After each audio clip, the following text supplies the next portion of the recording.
Today, we're returning for another instalment in my More Than a Mistress series, where we explore the lives of women from history who are best known for being mistresses. This series aims to give them the recognition they deserve as multifaceted and complex human beings who really are far more than mistresses. In this episode, we're looking at Alice Perrers. Alice is best known for being the mistress of King Edward III in the 14th century. However, as we will find out, there was far more to her than this. An astute businesswoman, a real survivor, and somewhat of a medieval enigma, Alice Perrers really was far more than a mistress. Though notorious in her time, Alice Perrers presents us with several mysteries throughout her life. Little is known about her early childhood, but it seems most likely that she was born in the early 1340s in the south of England, probably London, to a family of goldsmiths by the name of Salisbury. She probably had a relatively comfortable upbringing, and it's not unlikely that Alice received some level of education. She may have had the opportunity to observe her family members at work and could have attended one of the schools in London at this time that allowed female students. I think this is a really interesting period of Alice's life to consider. I wonder what her family dynamic was like. Was she close with her parents? Did she have brothers and sisters? One thing we do know for sure about this earlier period is that in around 1359, Alice married her family's apprentice, Janin Perrers, who had joined the household some years earlier, around the time Alice was born, in 1342-3.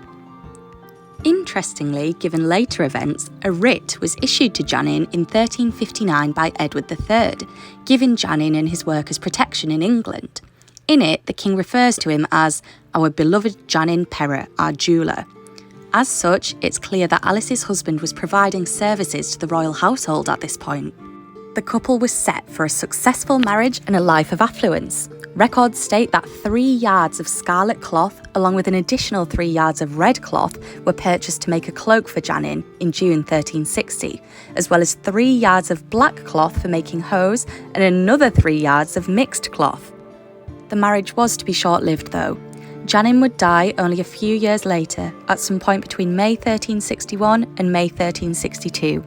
He was most likely only around 31 years old at the time of his death. So now, Alice was left a young widow. Janin must have had some deal of esteem for Alice though, as she was appointed executrix of his will, but this did mean that she inherited his debt in this capacity. Although she probably had been left some property or money to fall back on, she was in a more precarious position than ever before. But this is where things begin to change. Alice soon found her way into the royal household, serving Philippa of Hainault, wife of Edward III. It was probably very shortly after Janin's death that Alice began working for the Queen, most likely in 1362. It's not known for certain how Alice came to secure a place here, but it may be the case that Janin was owed money by the Crown at the time of his death, and this may have helped Alice to establish herself at court. Alice's role at court at this time was to serve Philippa as a damsel. This required her to be available and in attendance on the Queen around the clock. While this wasn't the most prestigious role available, it was certainly still highly sought after and a well-respected one. It also meant that Alice was in a position to receive perks and bonuses. There are records of the Queen gifting Alice clothes, which were very likely of a higher quality than those that Alice already owned. Things really did seem to be on the up for Alice at this point, and the end of the year saw the beginning of Alice's career as a successful landowner. This is not only a seminal moment in Alice's life, but a fairly significant one in women's history too. On the 18th of December, she attained her first independent landed interest, which saw her gaining an interest in the manor of West Peckham in Kent as a femme sole. She may well have spent time here and likely used the interest as a way of gaining additional income. The enfeoffment to use nature of the deal was to set a precedent for many of Alice's later dealings.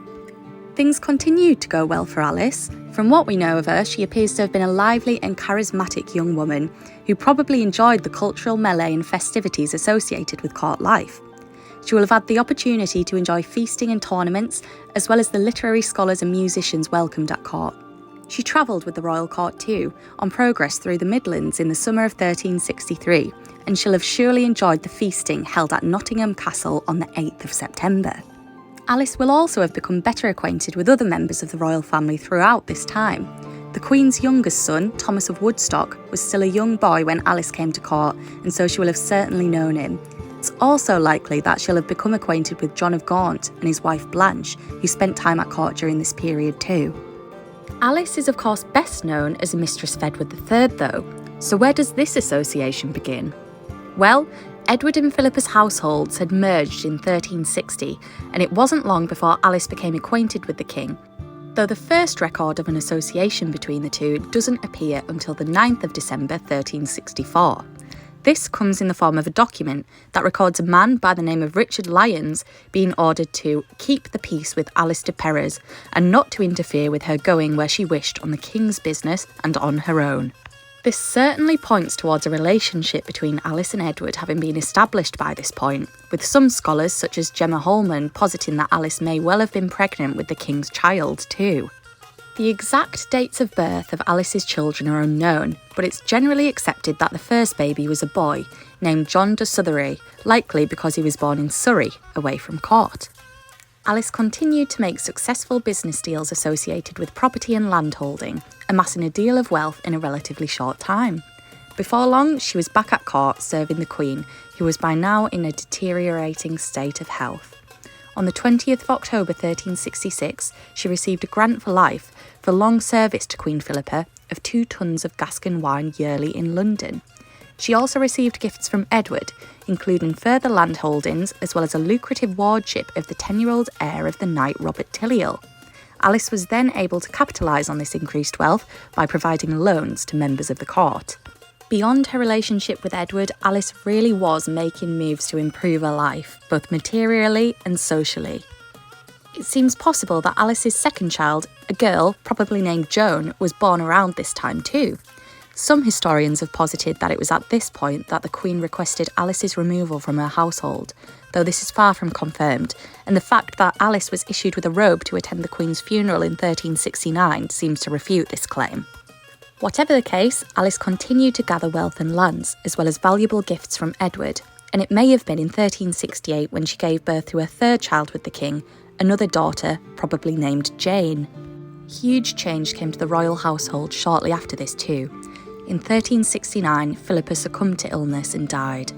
Unlike most members of the household, Alice was not granted an annuity by the late Queen, which perhaps is a sign of the tension between the two women. But again, this is far from confirmed, and as mentioned earlier, Alice did attend Philippa's funeral. From this point onwards, the relationship between Alice and Edward became more public, as Alice's wealth, status and influence continued to grow. This increased as she networked with powerful men like London merchant Richard Lyons, who we met before, now clearly on side, Bishop of Winchester William Wickham, and William Latimer, steward of the royal household. Alice's status reached untold heights in 1371 when she was listed as an addressee in a letter from Pope Gregory XI. Alice was addressed alongside Edward's sons and leading nobles, and the letter served as a real testament of the extent of the influence that Alice possessed at this point. By now, Alice was becoming well known as a scandalous woman, even attracting the attention of contemporary writers, with the likes of the prophecies of John of Bridlington appearing to criticise her character and position within the court. After Edward gifted Alice property in London in 1373, she continued to amass wealth by building further housing that she could rent out for profit, as well as a grand London residence for herself and her children. She filled this with a variety of luxurious wares, including a tester and a canopy for a feather bed made from luxurious white silk striped with gold and decorated with cords. By 1377, the goods within the property had been valued at least £119. This is a staggering amount of wealth that Alice had. At this point, things continued on a mostly upwards trajectory for Alice, with her children growing and being provided for as she and Edward maintained a steady relationship. Edward continued to shower her with affection, even naming a ship with 60 crew the La Alice after her. Meanwhile, Alice cemented her position as the leading lady of the land by appearing dressed as the Lady of the Sun during a court tournament, sporting a russet gown edged with ermine and a cloak of gold tissue. Alice gained a huge amount of wealth throughout her life, and it is said that she may have amassed something in the region of around £20,000. Although she was given significant and valuable gifts by Edward, Alice earned a lot of her wealth through her own business acumen and in utilising her court contacts to purchase and profit from her property. It's said that of the 56 properties she owned at her zenith, only 15 were gifts from the king.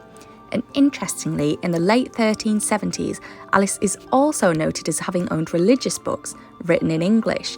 This strongly suggests that she was indeed able to read.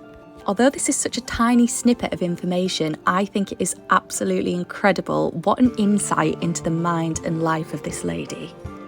Perhaps unsurprisingly, Alice was not a popular figure generally and was viewed as a grasping and manipulative opportunist. In 1376, she was prosecuted in court, being tried and condemned for corruption, specifically maintenance or interfering in law processes by the good Parliament.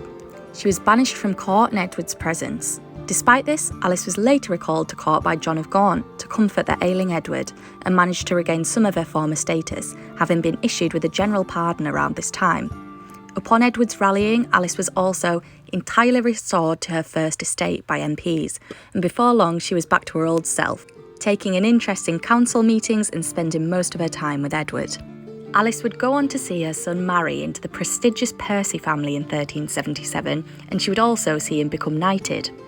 In the days and weeks leading up to Edward's death on the 21st of June 1377, Alice was granted even more favours by the king, and although she was likely with Edward when he died, she probably left court soon after this.